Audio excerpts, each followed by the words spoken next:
মাননীয় প্রধানমন্ত্রীর কাছে আমার প্রশ্ন ছিল, দেশের সকল প্রাথমিক বিদ্যালয়ের শিক্ষকদের ইংরেজি বিষয়ের উপর প্রশিক্ষণের ব্যবস্থা গ্রহণ করা হবে কিনা, হলে কবে নাগাদ করা হবে? ধন্যবাদ। মাননীয় প্রধানমন্ত্রী। ধন্যবাদ মাননীয় স্পিকার, ধন্যবাদ মাননীয় সংসদ সদস্য।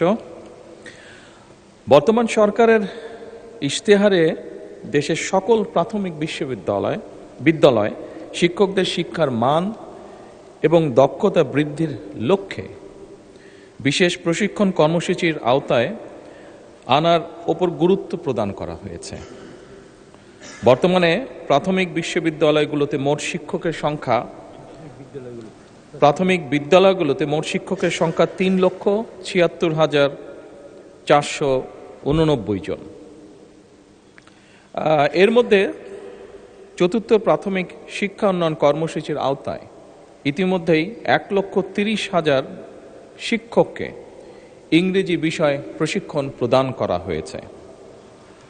মাননীয় সংসদ সদস্য, আপনি জেনে আনন্দিত হবেন যে আগামী 1 জুলাই 2026 হতে 5 বছর মেয়াদী পঞ্চম প্রাথমিক শিক্ষা উন্নয়ন কর্মসূচি সরকার শুরু করতে যাচ্ছে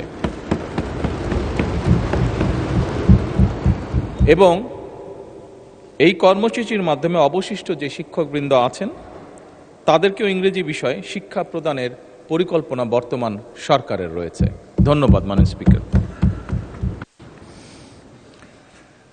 মাননীয় সংসদ সদস্য জনাব হুমাম কাদের চৌধুরী একটি সম্পূরক প্রশ্ন করতে পারেন। মাননীয় স্পিকার, আপনাকে ধন্যবাদ মাননীয় প্রধানমন্ত্রীকে আমার প্রশ্নের জবাব দেওয়ার জন্য। বর্তমানে মাননীয় প্রধানমন্ত্রী, আমরা যেটা দেখে এসেছি গত 17 বছর ধরে প্রাইভেট যেই স্কুলগুলি ছিল সেখানে টিচার নিয়োগ দেওয়ার সময় কোনো ধরনের গাইডলাইন অথবা কোনো সার্টিফিকেট দেওয়া হতো না। আপনাদের কি কোনো উদ্যোগ হবে যে নতুন টিচার নিয়োগ দেওয়ার সময় প্রাইভেট স্কুলের জন্য তাদেরকে কোনো ধরনের সার্টিফিকেশন অথবা কোনো নতুন গাইডলাইন দেওয়ার? ধন্যবাদ।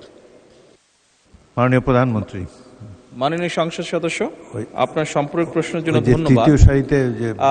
প্রাইভেট স্কুলের যে গাইডলাইন, এটা তো প্রাইভেট স্কুল, আপনি নিজেই উল্লেখ করেছেন। স্বাভাবিকভাবে প্রাইভেট স্কুলের ব্যাপারে গাইডলাইন তো সরকারের দেওয়ার কথা না, সেটা তারা নিজেরাই ঠিক করবে।